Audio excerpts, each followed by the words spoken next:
Welcome to Unthink Branding's do-it-yourself branding workshop for small businesses, where we learn how to attract, get, and keep more business. This is part one of the Attract, Get, Keep framework. For more information, please visit us at DIYbrandingweekend.com or call us at 720-724-5904. Please don't hesitate to call. We love to help no matter what the question, big or small. Okay, let's get started. Joe here is our mascot at Unthink Branding, and he wants to say welcome. We have a lot of ground to cover, so with that in mind, a few friendly reminders, and these all come from hard lessons personally learned. Is your laptop charged up and your power cord plugged in, and do you know where the closest outlet is? Last thing you want is to be in the middle of like the zone and your battery goes out on you and you lose everything that you've been working on, or that you have to just stop right when you're in that zone. Okay, did you tell everyone that is important to you that you're out of pocket for the next few days so that you can focus on getting this work done? We really want you to clear some space in your schedule here if you're doing this on your own. It is important to spend time with friends and family, actually to take a break while you're doing this kind of stuff, but you really need to schedule it and set aside some time so we can minimize interruptions. Okay, do you have something to eat and drink because your brain really needs fuel? And I cannot emphasize this enough because again, from personal experience, it can really make the difference by what you're eating. You want to think about eating a variety of foods. So you want to have some complex carbohydrates, and you also want to have a little bit of protein, and then don't skimp on the fat. You want to actually have some healthy fat in there too. Believe it or not, that's a little bit of extra fuel that's going to keep your brain moving. Otherwise, you're more likely to hit a wall, and your brain will just stop cooperating with you. You also still want to include a little bit of simple sugars from some fruit, like an orange or an apple. Okay. And finally, do you know where the restroom is? Obviously, that's important, and you need to just take regular breaks. It's really easy to get focused and try and forget to stop. All right, now we have a few rules of engagement because we really want this weekend to be a success for everyone. And so with that in mind, let's review a few rules. The first one is there's only constructive criticism, and that goes for your self-thinking as well, okay? That internal, those internal thoughts that you have. If you start having a negative thought because something you're working on isn't meeting your expectations or standards, nip those thoughts in the bud right away because they start to kind of get away from you. They have a snowball effect a lot of times, and it becomes very counterproductive, and we just don't have time. So really focus on being constructive in all of your thinking and in your criticism for other people. All right, everyone is expected to participate in group discussion. Now, if you're doing this work on your own, we really encourage you to find a few peers and also some mentors that you can take this work to and get some good, honest, solid feedback. These people should actually have a position of authority, that they have some reason to have an opinion. Family and friends are great. They'll give you plenty of opinions, but most of them aren't really based on anything other than pure opinions. So find somebody with some reliable feedback for you. We want to keep sharing times to a minute per person so that we can really keep everything moving along. There are no dumb questions. And again, for the people who are working on this alone, if you have some questions, and you can always call or email us, and we'll do our best to get back to you as soon as possible. And for those of you who are attending the workshop, we've hired a number of different experts with different variations. And this is why they're here. So use them. This is exactly their purpose. Now, make yourself comfortable, and if you need to take a break, you go ahead and take one. This is really important because we are producing so much work in such a short time frame. You're going to hit some blocks where your brain is, you're just going to have a hard time kind of pushing through. And there are a number of different ways of dealing with it. You know, maybe you have your own special way you like to do it. Feel free to take those whatever it is you need to do. I know that I actually can lay down on my back with my legs propped up against a wall at a 90-degree angle, and then really let my body fully relax. And it's really crazy how that just totally releases the creative process. So, you know, if you got something goofy like that, seriously, just do it. Who cares what anyone else thinks? This is all about getting the work done. All right, I'm going to take a little bit of a moment here to look at the overall workshop outline and what we're going to accomplish in this workshop. The first thing is that strategy piece. That's the how are we going to attract, get, and keep business. And this is this is the blueprint. We're going to build everything from this strategy. It is the most fundamental and most important piece, and it is where we're going to spend most of our time. Now, that second piece next to it, the story, you may have heard it be the word messaging. It is the story or the conversation that you want to create that is going to engage your audience and help you connect to them in a meaningful way. Now, this is very useful. The story that you'll walk away with is can be used on your website. It can be used on an email campaign. It can be used on direct mail, all sorts of different marketing pieces. So this will really be kind of like your boilerplate marketing language that can be applied in a number of different ways. Okay. Now, if you don't have a logo or your logo is substandard, we will get an appropriate professional looking logo for you. And then we'll move on to the brand manual piece, which is basically a roadmap to how you're supposed to put all the pieces together that we have defined in the strategy at the beginning, and how does the strategy get expressed in visual elements? So the imagery, the color palette, fonts and font sizes, headings, all these things. We're going to get into all these details, and it's really important that you have something like this. One, because it's going to protect consistency of your brand over time if everyone is referring back to the same manual. Two, it's also a great tool to hand off to somebody else on your team who may be managing the different parts of your marketing, or if you're going to hand it off to an agency, then they have a much clearer idea of what your brand is, and then they can stick to those guidelines. Now, finally, we're going to build a 4-page website, and it's going to incorporate all these other things that we've just been working on: the strategy, the story, the logo, and the brand manual. We needed all those pieces in order to build this website. So we will put your story on your website, and then we're going to incorporate your images and the logo and get it all working. So when you walk out from this workshop, you are going to have a functioning website that is consistent with your new brand. And finally, if you do not have a business card, and we will get you, we'll design you a business card, and it will have your new brand look.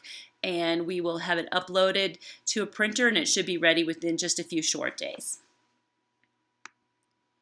All right, now we're going to get into a little bit more specific outline here.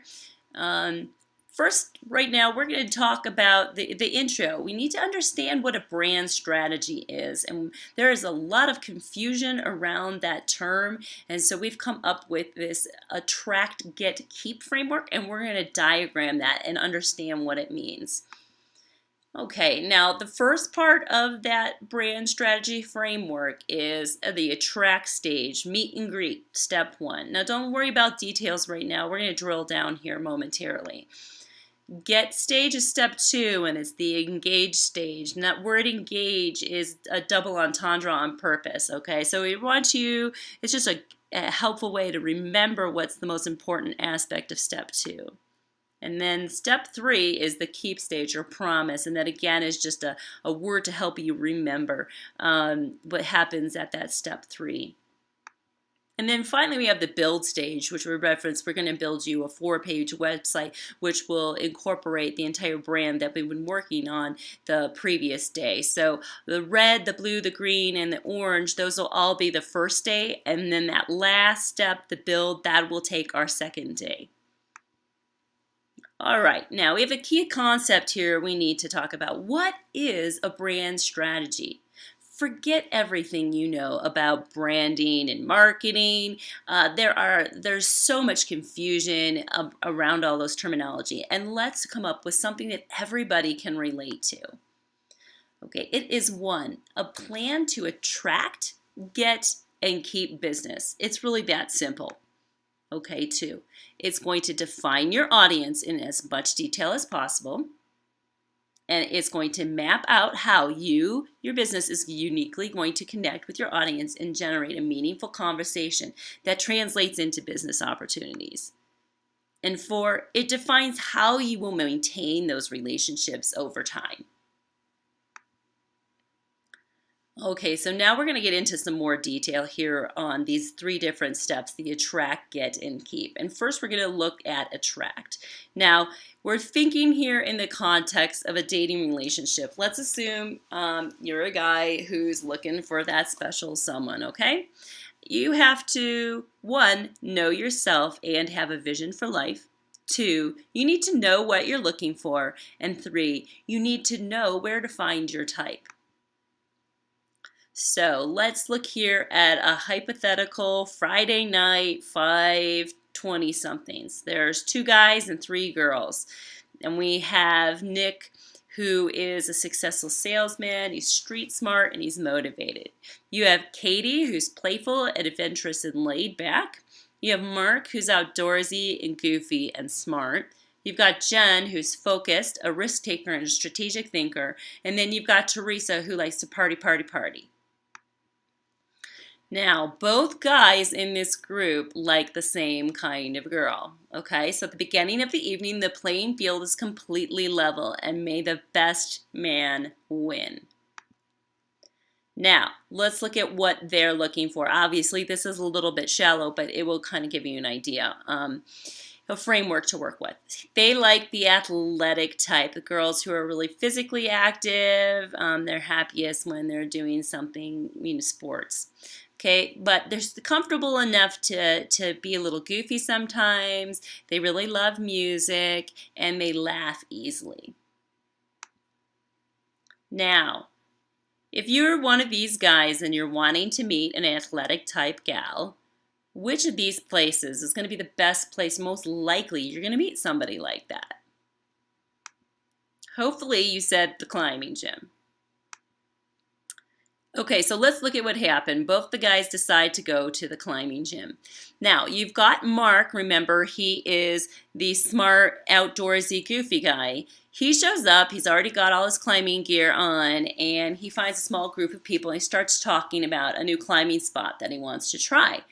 He invites the group to come along and wonders if anyone else has tried it. And then he starts putting on his climbing shoes, and he mentions that his soles aren't gripping quite like he'd hoped. And he wonders if anyone else has experienced the same problem or has suggestions.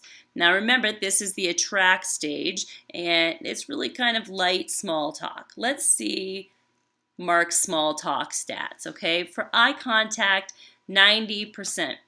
For talking about himself, he's only talking about 30% of the time. It's not that he isn't talking at all about himself, but it's less than half the time. And he's asking engaging questions 93% of the time, and he's listening 95% of the time. So his priorities here are listening and then asking engaging questions, making eye contact, and then he's really keeping the talking about himself to a minimum. All right, now let's look at Nick. Nick is that successful salesman. He shows up in his cowboy boots to the climbing gym, and he starts talking to a different small group of people about his totally awesome week. His boss gave him a bonus for the best quarter on his sales team and how he was invited to speak at an exclusive conference in Hawaii, all expenses paid. And he was just asked to be the president on the board of a high-profile organization in town. Okay, let's look at this guy's small talk stats. All right, he's making eye contact 20% of the time. Okay, and he's talking about himself 85% of the time, and he's asking engaging questions 10% of the time, and he's listening about 20% of the time. So if you look at this, his priority seems to be talking about himself, and his concern about the rest of the people is pretty minimal here based on the eye contact and asking engaging questions and listening. All right. So now, who is winning? And I give you 3 guesses, and the first 2 don't count, right? Nick's that successful businessman who shows up in cowboy boots and talks about how awesome he is. And Mark is the guy who shows up already with his climbing gear, ready to go. And he's really talking more to the group as a whole and asking engaging questions. Of course, Mark's going to win. Mark gets phone numbers for 2 of the girls. So let's just review real quickly. Why did Mark win? Okay, some of the more obvious ones is he was making consistent eye contact. He minimized the time he was talking about himself. He was asking engaging questions, and he spent a lot of time listening. Now, what kind of impression does Nick leave? Possibly arrogant, self-centered, intimidating, or a poser. Now, what's really unfortunate here is Nick actually may not be any of those things. It really could be that Nick saw this girl that he really liked, and it kind of made him nervous, and so he defaulted to what he knew he was good at, which is work. I think that there's a lot of times where we as business owners end up doing exactly this thing in our branding without even knowing that's what we're doing. All right, now the get stage, which is pursuing meaningful engagement. So remember that word engage here, okay? Now, Mark got phone numbers for 2 girls. First one is Katie, and here's what Katie has to say about her first impression of Mark. He's a little goofy, but he's sweet, and he really let me know I mattered. They go on 3 dates. Now, the first date, they go on a movie, to a funny movie, because he'd found out there was this movie that they both really wanted to see. And then while they were at that movie, she mentioned her favorite restaurant, and that just so happens to be a restaurant that Mark had wanted to try. So that's where they go for their next date. And then their third date, apparently they are feeling comfortable enough with each other that they decided to go for a weekend trip climbing up in the mountains.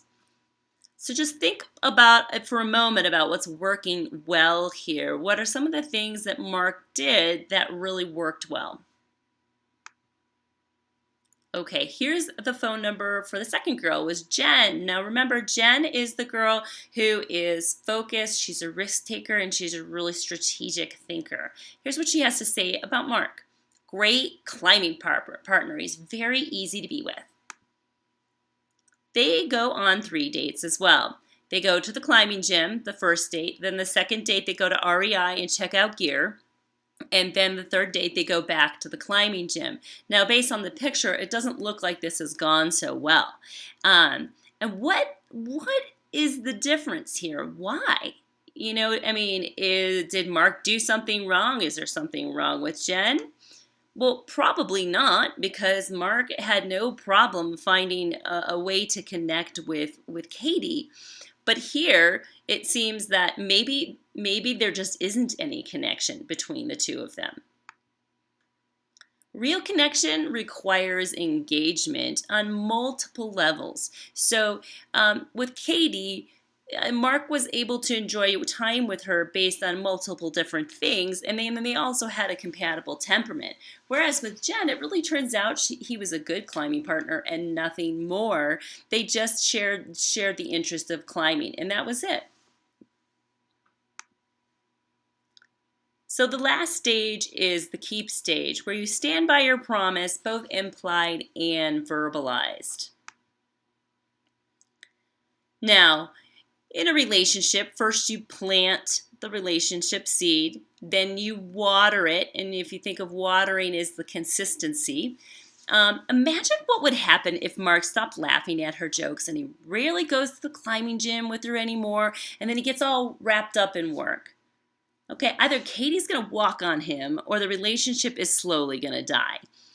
But what if instead he continues to water and he builds on the connection and he starts researching more climbing spots for them to explore on the weekends, and then he introduces Katie to his passion for cooking, and then he starts finding excuses to spend more and more time with her?